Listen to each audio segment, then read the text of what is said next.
We are starting our waterfall model. First of all, we need to learn that why to use this model. हम क्यों use कर रहे हैं water model, ठीक है, waterfall model use इसलिए कर रहे हैं कि it's a proposed and it's a structured standard model which is being used for the software development. अब ये वाटरफॉल मॉडल इटसेल्फ है क्या चीज़, इसको हम देख लेते हैं. इसमें बेसिकली ये है कि it's a sequential and linear development approach.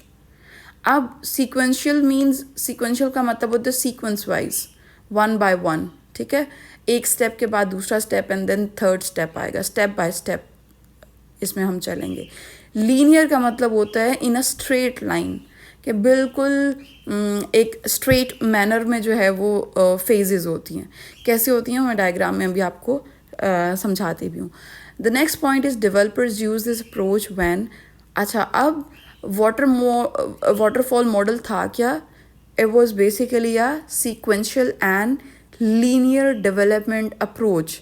देखिए, मॉडल को हमने पहले ही एक्सप्लेन किया था कि model would be some standard framework, it would be having some approaches, it would be having some steps, you can say, ठीक है, some activities you can say.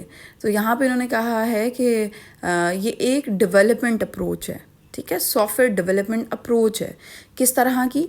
Sequential and linear. तो इतना तो अब आपको याद हो गया होगा, ठीक है.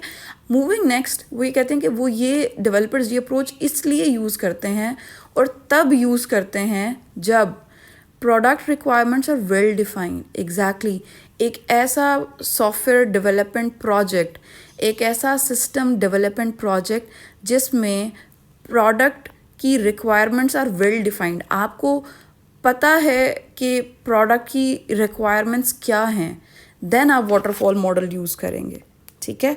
द सेकेंड इज़ जब आपके पास सारे के सारे रिसोर्सेज अवेलेबल होंगे, ठीक है, तब आप ये यूज़ करेंगे. अब रिसोर्सेज में डिफरेंट आ जाते हैं, फाइनेंशियल रिसोर्सेज भी आ जाते हैं, हार्डवेयर रिसोर्सेज भी आ जाते हैं, आपके पास टीम रिसोर्सेज भी आ जाते हैं. तो रिसोर्सेज को हम ऑलरेडी लास्ट लेक्चर्स में कवर कर भी चुके हैं, ठीक है. Okay, moving next, the next point is suited for smaller projects with deliverables that are easy to define from start. अब ये लास्ट पॉइंट मैंने खुद से ऐड किया है, बाकी जो पॉइंट हैं वो आपकी बुक से हैं. तो अगर हम बात करें वाटरफॉल मॉडल की, तो इन्हीं पॉइंट्स को I really suggest you guys, if you guys want to take good marks in your exams, हर टॉपिक को एटलीस्ट 8 से 10 दफ़ा ज़रूर रिवाइज़ करें, ज़रूर. अब आप जिस तरह से ये वाटरफॉल मॉडल पढ़ रहे हैं, अब आपको ये चाहिए कि आप इसके जो पॉइंट्स हैं, अगर आपको समझ आ गए, देन आप इसको मेमोराइज़ करें. मेमोराइज़ के बाद आप इसको लिखें रजिस्टर पे बैठ के, ठीक है. तो ये बहुत ज़रूरी है, ये रिटेन रखना बहुत ज़रूरी है किसी भी टॉपिक को, ठीक है. सो दैट उसी जो सेव होगा आपके न्यूरॉन्स में डाटा, उसको आप ड्यूरिंग द एग्ज़ाम या ड्यूरिंग द टेस्ट उसको आप पेपर पे कन्वर्ट करके you guys should attain good marks. So यहाँ पे हमने बात की वाटरफॉल मॉडल की. So it's a sequential and linear development approach. Developers इसलिए हम वाटरफॉल मॉडल कब यूज़ करेंगे, उसके 3 पॉइंट्स यहाँ पे मेंशन्ड है. कब यूज़ करेंगे? वेरी फर्स्ट पॉइंट, जब हमें प्रोडक्ट की रिक्वायरमेंट्स वेल डिफाइंड होंगी, पता होंगी कि प्रोडक्ट की रिक्वायरमेंट्स क्या हैं, सिस्टम की रिक्वायरमेंट्स क्या हैं, सॉफ्टवेयर की रिक्वायरमेंट्स क्या हैं, यूज़र की रिक्वायरमेंट्स क्या हैं regarding that system are software which we are going to develop, and all the resources are available, सारे के सारे resources available होंगे. And the third point is it should be suited for smaller projects in which the deliverables are easy to define from the very starting phase. Okay, so these are the 3 points. अब कुछ और भी points हैं जो कि reason हैं कि why to use waterfall model, कि हम वाटरफॉल मॉडल ही क्यों यूज़ करें. अब आपकी बुक में मेंशन थे वही points as advantages of waterfall. तो मुझे ये लगा कि चलें एक तीर से 2 शिकार करते हैं. आपको ये भी समझ आ जाएगी स्टार्टिंग में कि वाटरफॉल मॉडल हम क्यों यूज़ कर रहे हैं, और उन्हीं पॉइंट्स को आप as advantages of waterfall model भी मेंशन कर सकते हैं, ठीक है। सो यहाँ पे कुछ एडवांटेजेस हैं एंड इन्हीं एडवांटेजेस की वजह से ही हम वाटरफॉल मॉडल यूज़ करेंगे for the software development. So very first one is it is perfectly suitable for projects where all the requirements are pre defined and understood clearly. अब यहाँ पे वो ये कह रहे हैं कि सारी की सारी सिस्टम या सॉफ्टवेयर रिक्वायरमेंट्स जो हैं that should be pre defined, वो सबसे पहले ही प्रॉपरली डिफाइंड होनी चाहिए एंड अंडरस्टूड होनी चाहिए, ठीक है, क्लियर होनी चाहिए exactly. Okay, and we should be having a proper understanding कि अच्छा ये रिक्वायरमेंट्स हैं, ठीक है, and requirements don't change throughout, exactly this is the point. ये बहुत यहाँ पे रिजिडिटी है कि आप requirements throughout the development change नहीं कर सकते। आपको फर्स्ट फेज़ में जो रिक्वायरमेंट्स आपको मिल गई बस वही हैं, ठीक है, उसके बाद you have to move forward, you have to move forward, उसको आप चेंज नहीं कर सकते, ठीक है।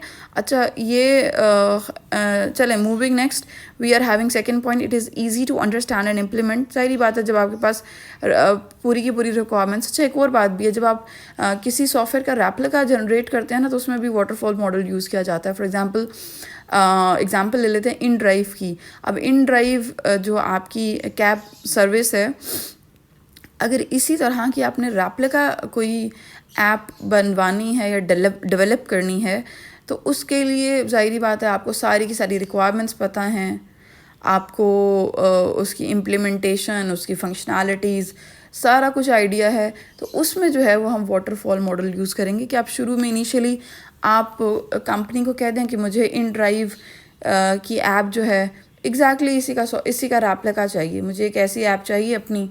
आप उसका नाम चेंज कर देंगे बस, एंड बाकी फ़ीचर्स उसी तरह के रहेंगे। UI UX आप अपनी मर्ज़ी से डिज़ाइन करा लेंगे, ठीक है, डिज़ाइनिंग आप अपनी मर्ज़ी से कराएंगे एंड उसकी डेवलपमेंट में फिर जो कंपनी यूज़ करेगी that would be waterfall model.